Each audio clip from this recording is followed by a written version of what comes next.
Welcome to another edition of This Show Is Not About Menopause. Because menopause is only one day, so that would make for a pretty short show. But the truth is, we are on this planet for a good long time, which means we have so much more to talk about when it comes to women's health. Your hormones, your heart, your sleep, and yes, even your sex life. 77% of women have questions about their health, and I'm on a mission to ensure 100% have quality answers. Hi, my name is Shirley. I'm 56 years old.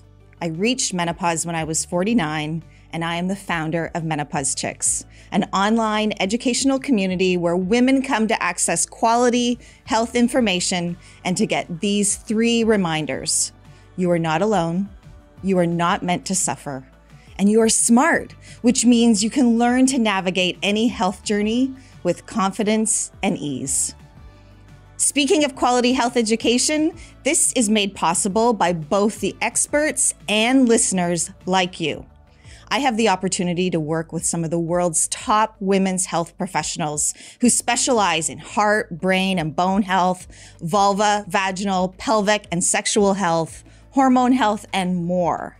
This is important because I want us to enjoy quality of life now and for the next 3 to 5 decades. I'd also like to express my gratitude to the folks who share my mission and make this important work possible. Vichy Laboratoire, TheraPro, Feel Amazing Vulva and Vaginal Moisturizer, and Intimate Wellbeing. Now let's do this because you deserve to feel amazing. Feel Amazing Vulva and Vaginal Moisturizer. What can I say? This might be one of the proudest projects from Menopause Chicks to date. A few years ago, I asked women what they wanted me to research. The answer was overwhelmingly another solution for vaginal dryness.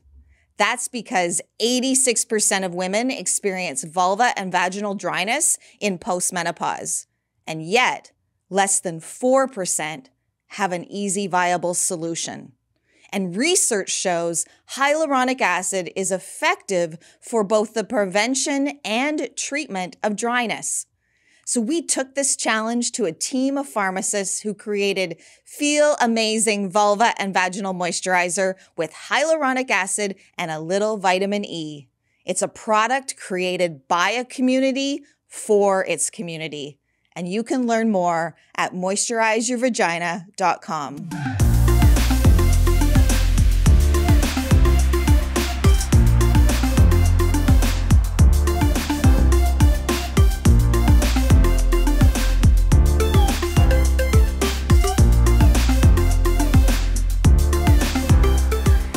My guest today is many things: author, speaker, pelvic health guru, and more.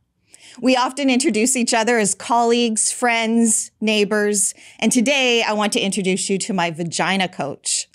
Kim Vopni is the Vagina Coach and creator of the award-winning Buff Muff app, and she is my go-to person for all things related to vulva, vaginal, bladder, and pelvic health.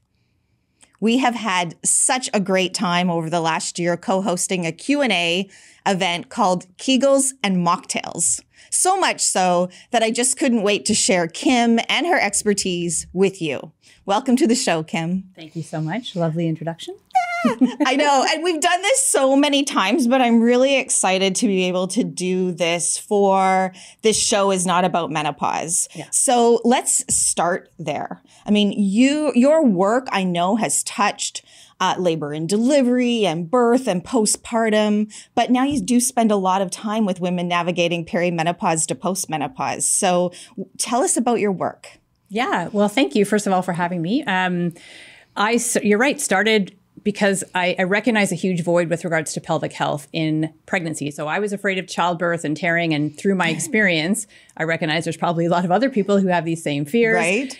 And so that's how it all started. And it was not necessarily supposed to be a business. I just thought I'd have this little side thing, marketing and selling this product that I had used in my pregnancies, manufactured in Germany. It's a biofeedback device for the pelvic floor. And so as I started selling this, I had pelvic health physiotherapists referring to me, which I had never heard of a pelvic health physiotherapist. So I learned Go more see about one. yeah, sidebar. I learned about their work and started screaming from the rooftops about this very underused women's health resource that we have that we don't even know about. Right.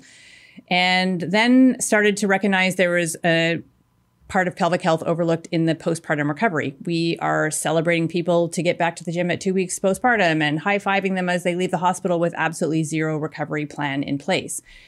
And that was spent, a number of years doing that. But then I started to go through my own perimenopause journey and now postmenopause myself, and recognize that this conversation of pelvic health is not just about do your Kegels in pregnancy and maybe a couple in postpartum as well. It's really something we need to know about and be aware of and navigate through all the life stages that we go through.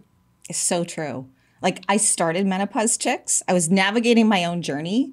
And I don't think until I met you, I had ever uttered the words pelvic health. Yeah. So what is pelvic health? Yeah. And by the way, I'd had 2 children vaginally, and I still didn't use the term pelvic health. So many clients I would see who they've given birth multiple times, they've had sexual intercourse multiple times, and they weren't aware of their own anatomy. They didn't understand it, which is not their fault. We've never been told. We've never been provided this information. And so I think when we are learning or teaching kids about menstrual health, sexual health, body, why are we not talking about this really important group of muscles, both male and female have, Yes. but people with female anatomy, women, we have other stages of life, other influences that put us at greater risk for pelvic floor dysfunction. So pelvic health really is the health of our pelvis, the anatomy within our pelvis. So here is our pelvis. This is my pelvis model. I've never named my models, but this is my pelvis. You can vote for a name. So we have a bony scaffolding, and we also have a group of muscles called the pelvic floor muscles. So it's not just one muscle. It is several different layers of muscles, 3. First layer, primarily responsible for sexual response. Second layer, primarily responsible for our openings of the urethra, the vagina, the anus. And third layer, primarily responsible for supporting the internal organs. The pelvic floor also plays a role in our pelvic and spinal stability. And it also acts like a sump pump. It works in relationship to our diaphragm to help keep things moving through our body as we breathe. And so these are really important jobs, things that we want to have control over. And pelvic health is about optimizing this part of our body so that it works without us having to think about it. Right. And we have sexual pleasure. We have our continence managed and maintained. We aren't rushing to the bathroom. We aren't leaking urine. We have our organs in place where they're supposed to be. We can move with freedom and without pain. So these are all really important things that, again, we've never been told about. Yeah. I think you just said the word continence, but the word we hear most from marketers, media, and even the medical community is incontinence. So what is that? So continence is the capacity, our ability to hold our waste products in the body and choose to let them go when we want them to come out. Incontinence is where we lose that ability. So if urine is leaking out of the body when we don't want it to, that is urinary incontinence. You can also have anal incontinence where gas or stool leak out. And incontinence, we think about it as something that, that's just people who are in nursing homes or the older population. But incontinence can happen to anybody. Young, very fit athletes, it's very common in certain high-level impact sports. And so it's not just something that happens just as we're older or once we're older. It can happen at any stage. It's very common. But we are also sent messages that another name, light bladder leakage, is just part of being a woman. Or what did you expect after giving birth? Or, well, that's just a normal part of aging. And so we have all these messages thinking, well, I just need to suck it up and wear pads and carry on. And it's very, very treatable. That's right. But the interim step before many of the women in my community get to you is often talking to their physician. Right. And being offered maybe a medication or like a bladder control medication or surgery is suggested. Yeah. So what are we missing as we paint a picture for people right now and what their options are? Yeah, well, you mentioned you had a nice little suggestion of pelvic health physical therapy. And as I said before, I learned about this profession and thought, how is it that I've never heard of this before? And we could access these amazing professionals. In France, women are given 6 to 12 visits paid for by the government. after they give birth to help restore function in the pelvic floor. Why is that not a global standard? Right. So in terms of, yes, the current first line of defense is usually people waiting on average 6.5 to 7 years before they go, but then finally going to their primary care doctor. And they can play a role, but in those appointments, there's about 7, maybe 10 minutes of time. There's not really an opportunity to have a full discussion. There's not an opportunity for a full pelvic exam. And so what I really wish would happen during those appointments is that they would say, go see a pelvic floor physical therapist. And in many parts of the world, you don't need a referral. You can self-refer unless your insurance plan requires a referral, but you can self-refer and just book on your own. So that would be my preference in terms of what I think is the best first line of defense. We have loads of evidence to support pelvic floor muscle training, and pelvic floor physical therapists are our best teachers for pelvic floor muscle training. And it's preventative too, is it not? 1,000%. Right? Like going to the dentist. Exactly. I say that all the time. Don't wait till you have a cavity. Yeah. So I say also, like, how I got into this was I was afraid of tearing. I saw what my mom went through. My mom had episiotomies. She had surgery for incontinence. She had a hysterectomy. She had chronic back pain. And so I was going into pregnancy and birth with this preventive mindset, which is, I don't want to say like I'm something special, but not a lot of people think that way. More people are motivated to fix a problem that exists, of course, than they are to prevent it from happening. But I had this very strong motivator. I really don't want to pee my pants. I really don't want to have surgery. I really want to do whatever I can. So that mindset, I think we should really be taking throughout our life. So a lot of people are waiting until they have pelvic symptoms to come and address it, where I say, don't wait until you have symptoms. Do it now so that they don't happen. And the dentist is something I say all the time. Yep. We're told from a very young age to brush our teeth twice a day, floss, go see the dentist once or twice a year. And we diligently go, even if we have no toothache or any apparent challenges. And then we get our checkup and we go and we come back 6 months later. And if we did the same thing with our pelvic health, I think it would make such a change to women's health in general, to our confidence, to our production and capacity at work, to our relationships. So many people are avoiding so much of what's amazing in life because of their pelvic floor. It's holding them back. Right. Yeah. Like we've heard stories of, I don't go on field trips with my girlfriends anymore because I'm always worried about where the next bathroom is going to be, or I don't want to go on a vacation with someone because then they'll see that I use incontinence pads. Like I hear all these really personal, hard-hitting stories from women all the time. Yeah. So yeah, people are avoiding. They are quitting work sometimes. Their relationships are breaking down. They're avoiding exercise. And so when we think about the population that we work with, perimenopause and menopause, knowing our rates of heart disease, diabetes, like bone loss, all of that skyrockets after we reach our menopause.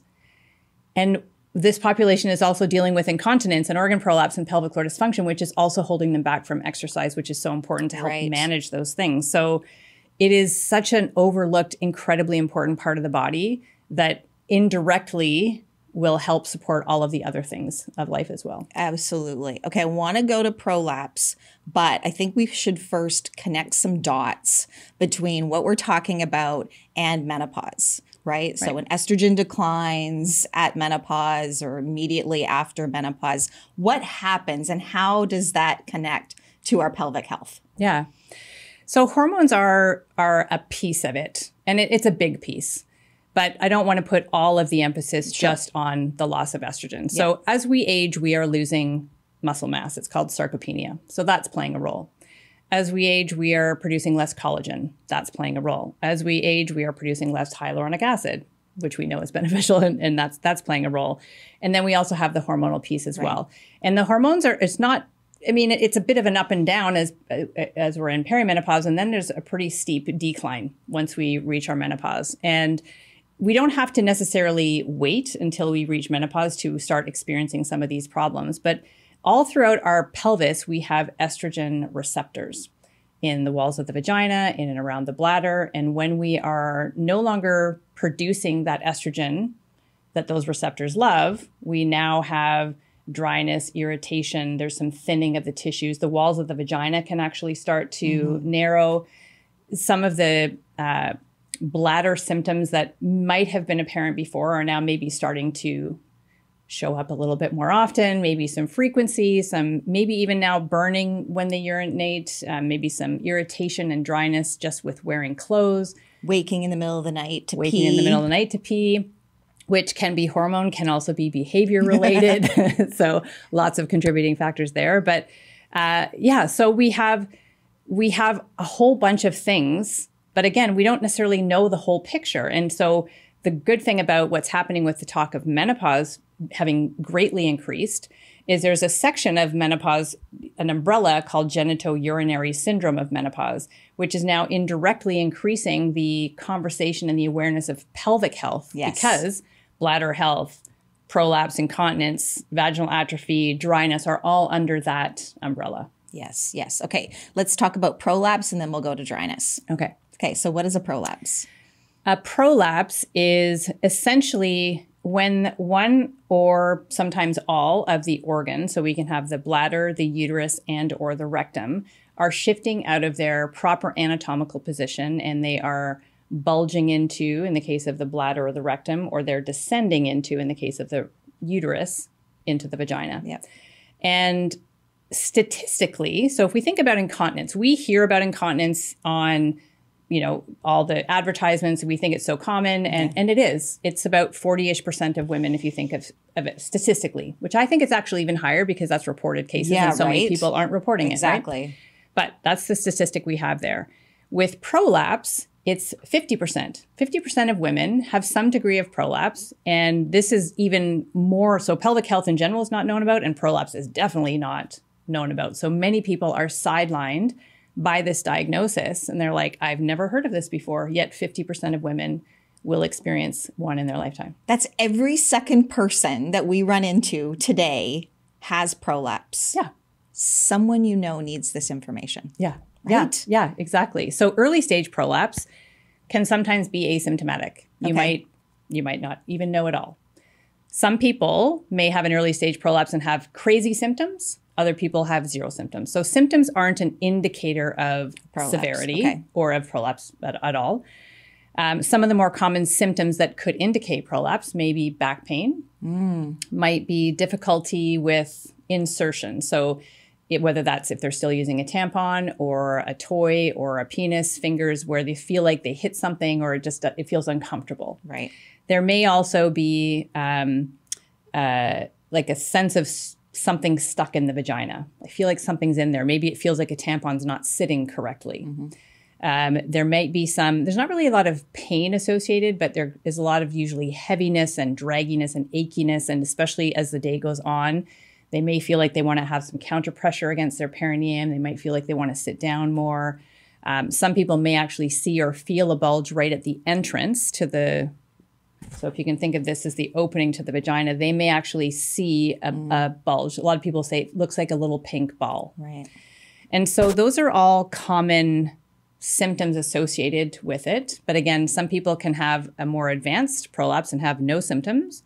Some people can have a very early stage and have no symptoms at all. So, and actually one more thing I want to say is urinary retention or difficulty emptying the bladder and also inability to empty the rectum as well. So constipation or feeling like you need to strain are also common symptoms. Wow. Okay. The very first thing you said, I think is important to come back to because you said back pain. Yeah. And like amongst my peer group right now, like we're all talking about back pain. Yeah. But that's another thing we're not yet always connecting the dots on. Yeah. So Dr. Sinead Dufour is a pelvic floor physio in Ontario and is mainly a researcher now. And she did a study where she was looking at the relationship of back pain to pelvic floor dysfunction.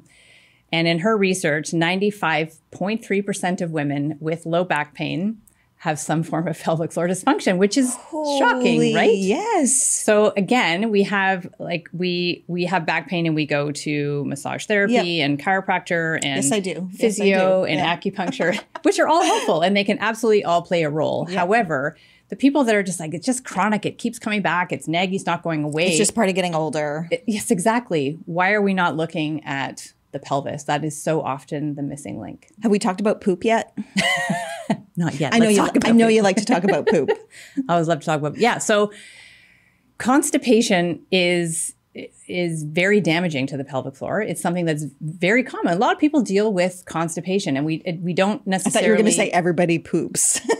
Well, Yes. that's true, but not everybody poops well. Right. Not everybody poops well. You know, if you're straining to go and maybe not going every single day, that's a sign of constipation. Sometimes even going once a day you could still be constipated if you're having difficulty with voiding and it's not a good consistency.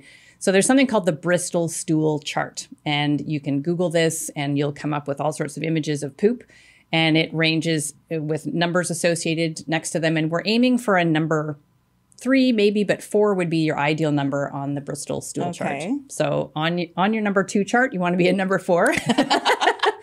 And that's going to be a nice kind of, to be graphic, a nice big long log.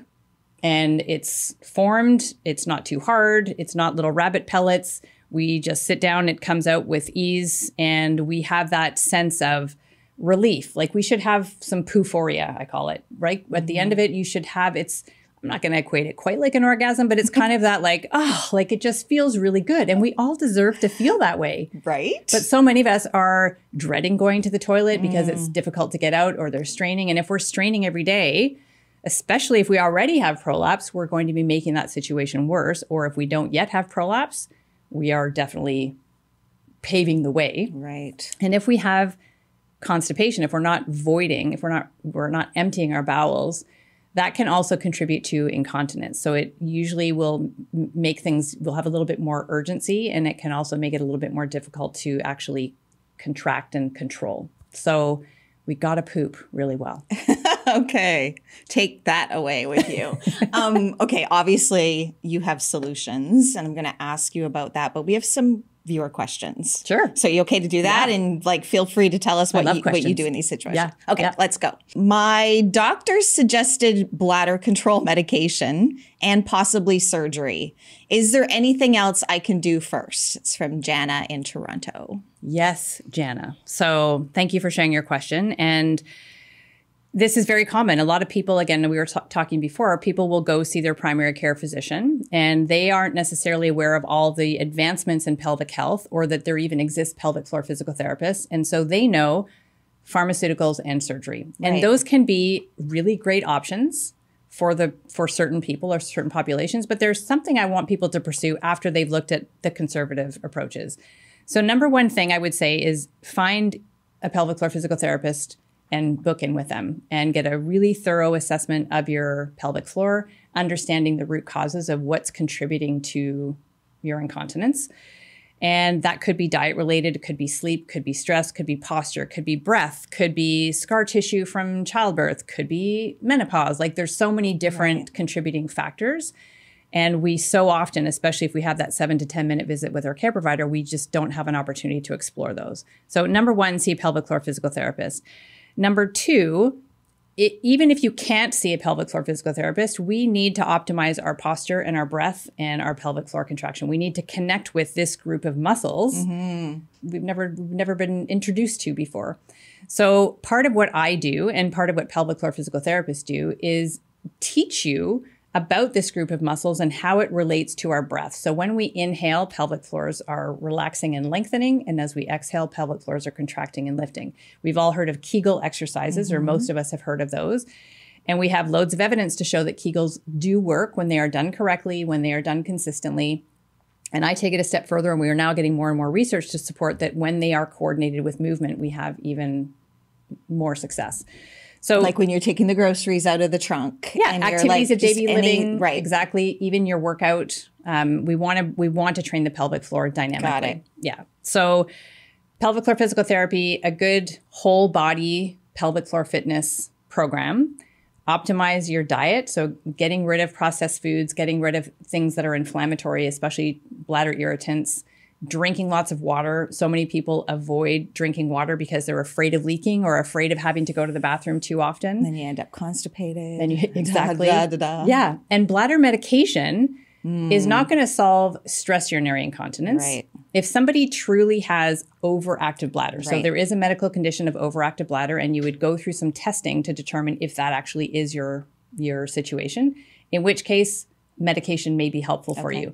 But even if medication is something that's indicated, that's not really totally addressing the whole picture. You still would benefit from pelvic floor physical therapy. You still would benefit from changing diet if you need to, and doing your whole body pelvic floor exercise. Yeah. Yeah. And we have a long life to live. Yes, Like exactly. incontinence, I think you taught me, is the number 2 reason why women are admitted into long-term care. Yeah. Right? Yep. So It's the thing that when we're caring for elders, potentially, we can go so far, but as soon as continence issues come into play and we now need to help, that's where people are like, I can't do this anymore. Yeah. So totally limiting. Yeah. But, medication if you need it. I think I heard you say that. Surgery if you choose that route as well. And pelvic floor physio. And exactly. Right? And if surgery is indicated or if surgery is chosen,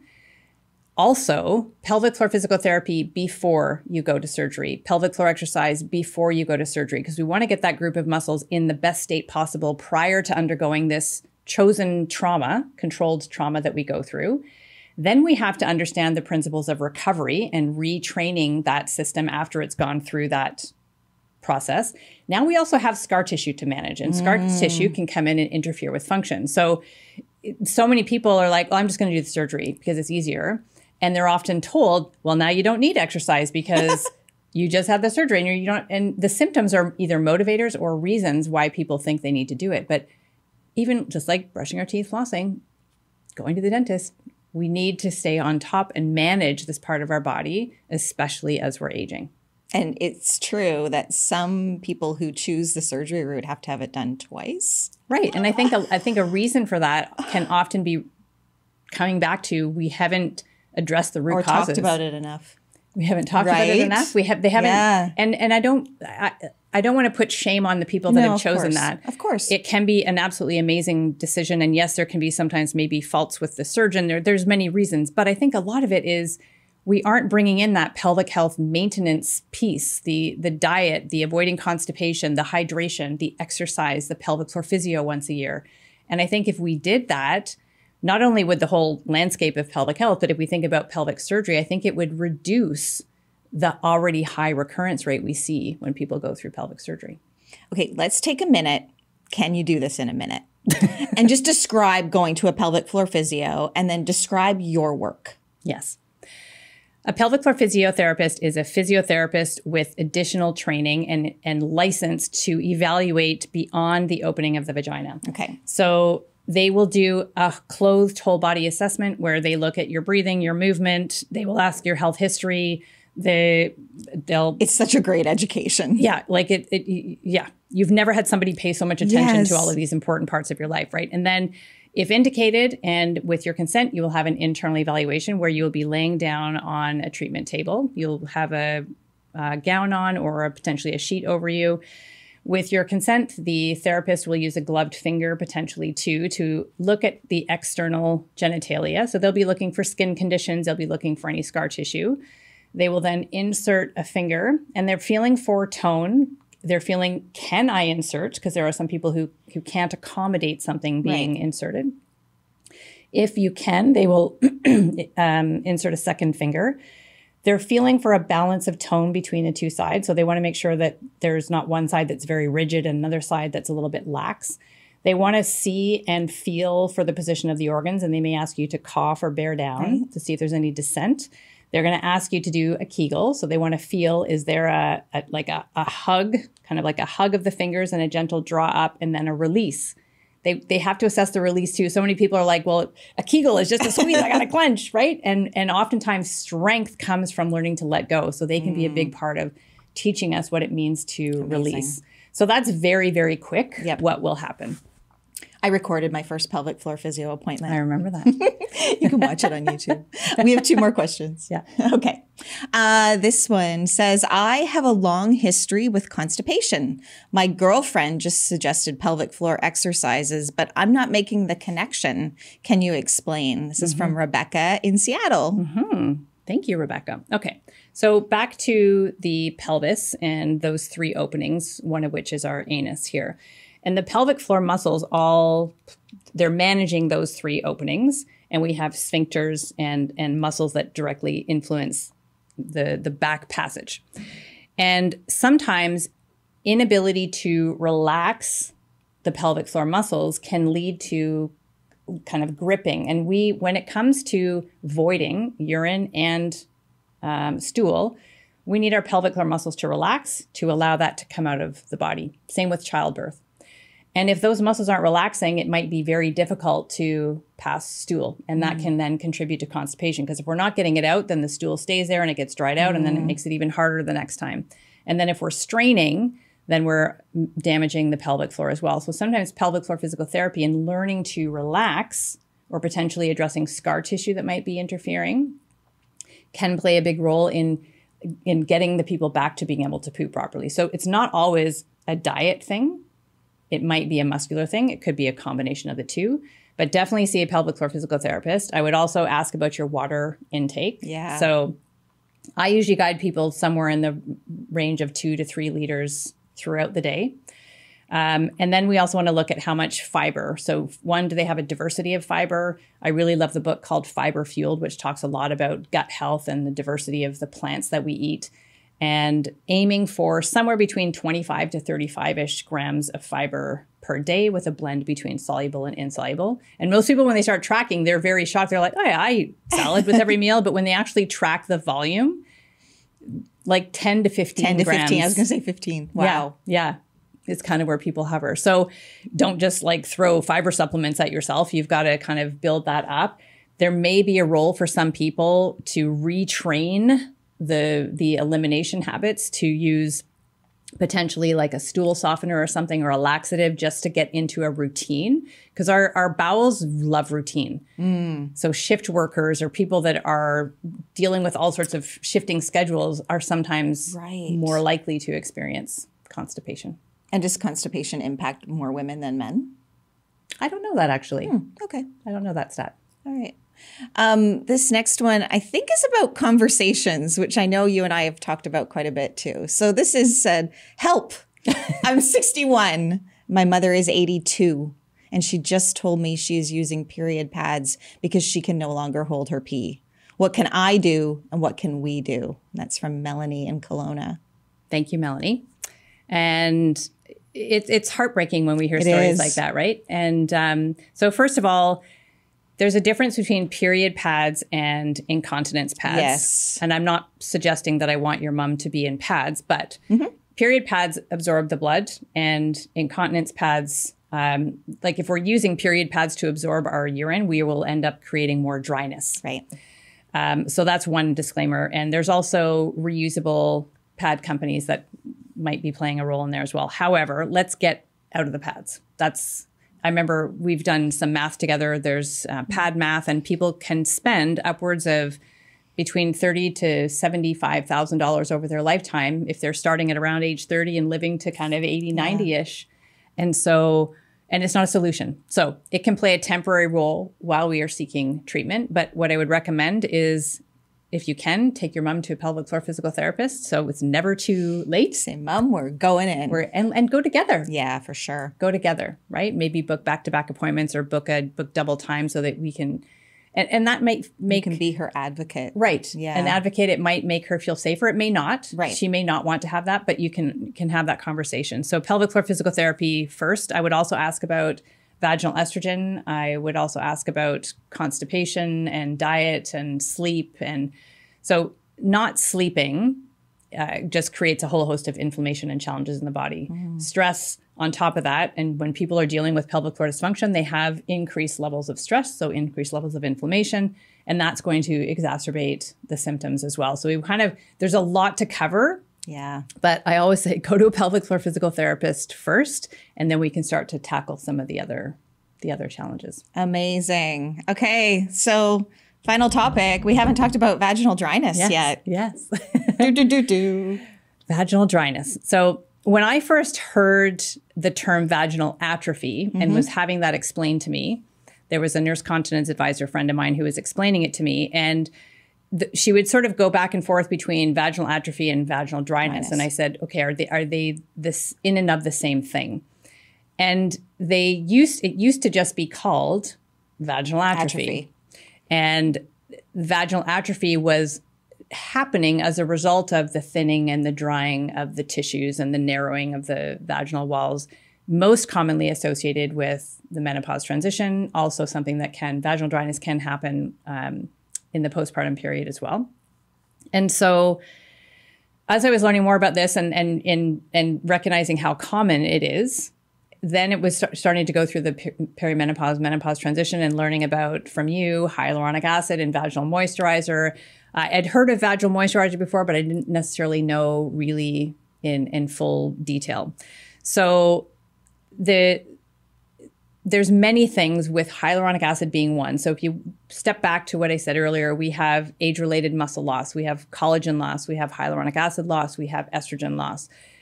And part of what we can do is supplementing with potentially estrogen, with hyaluronic acid, with collagen, but muscle. So if we can exercise improves blood flow and circulation, and that can also help offset the changes that are happening. It's not going to cure it, but it can play a role.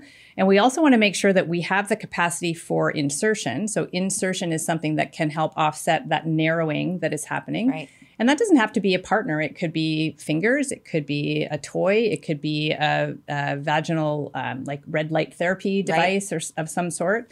They can play a role in helping maintain that tissue ideally. Skin, yeah. So restore if you already have some dryness, but let's again think of it proactively. Yeah. What can we do to prevent? But hyaluronic acid and vaginal moisturizer is something we can do at any age. We can start doing it proactively and preventatively. We don't have to, ideally, we're not waiting for a problem to exist, right? Yeah. So moisturize your vagina. After I get out of the shower every day, I put my Feel Amazing moisturizer on, and it's not goopy, it's not messy, and it's super easy. And I shared with you a testimony the other day. Somebody just wrote back to me and said, "This really does feel amazing." So it's easy. It's for the vulva too. Yes. Which so many of the products leading up to 5 or so years ago was vagina, yeah. inside. Yes. And now we have, it could be inside, clitoris to anus. It can go through, it can go anywhere. And it really can be it changes lives. It really, truly does change lives. So statistically, it's about 80% of women will experience vaginal dryness at some point in their life, and it's not something that improves with time. So let's not wait. Let's be proactive and use all the tools that we have at our disposal to help maintain that good blood flow, circulation, keep the tissues hydrated, potentially estrogen if it's indicated when needed, and enjoying sexual pleasure with or without a partner. I know we all say that too. Love it, love it, love it. Speaking of tools, what's the Buff Muff app?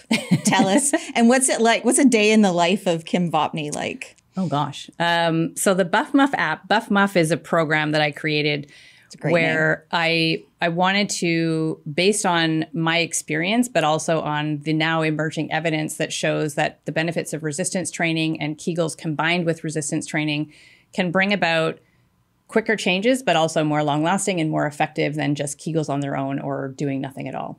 And so I created this program initially actually under the name Kegel Mojo. And then I just one day I did hashtag Buff Muff, and everybody sort of really loved that. And so I decided to change the name. And so it's housed in an app. And I also wanted to make this accessible, not only because it's in an app, but just also knowing that we have busy lives. And so many people say, well, I just don't have time for my pelvic floor. I don't have time.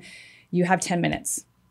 I'm asking for 10 minutes. And you don't have to drive anywhere or you don't park. Have to drive. It gives you a little notification. You can get up from your desk and go do it. Yeah, and get it done. And just, it's 10 minutes and it's whole body movement. So you're building bones and muscle, and it's for your heart and for your brain, but also your pelvic floor. And it's training your pelvic floor dynamically. So it can be for people who already have symptoms. It can also be for people that don't. And most people by about week 2 have about a 50% reduction in their symptoms. And the people who carry on, so it's a 28-day challenge that I run, but then I have other resources and workouts to support people beyond that. It's kind of like the 8 to 12 week marker where people are like, I'm symptom free, my life has changed, and they've got their confidence back. Kim, I'm a big fan of yours. Likewise. The videos, the instructional quality on your app are like second to none. Like, it doesn't even feel like you're watching a video. It feels like I might be in the same room on the on the next yoga mat. No, seriously.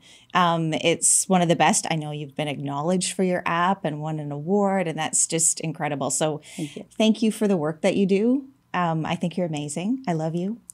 Thanks for doing this with me today. I love you too. Thanks for having me. Thank you so much for tuning in. I know you have many options for where you spend your time, so I'm grateful you chose this show.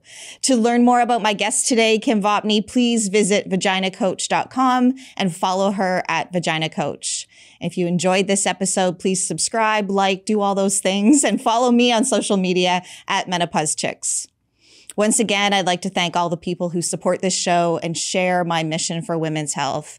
Vichy, Ferropro, Feel Amazing Vulva and Vaginal Moisturizer, and Intimate Wellbeing. You can learn more in the show notes. Plus a big shout out to the team here at Oh Boy Productions. And remember, someone you know needs this information.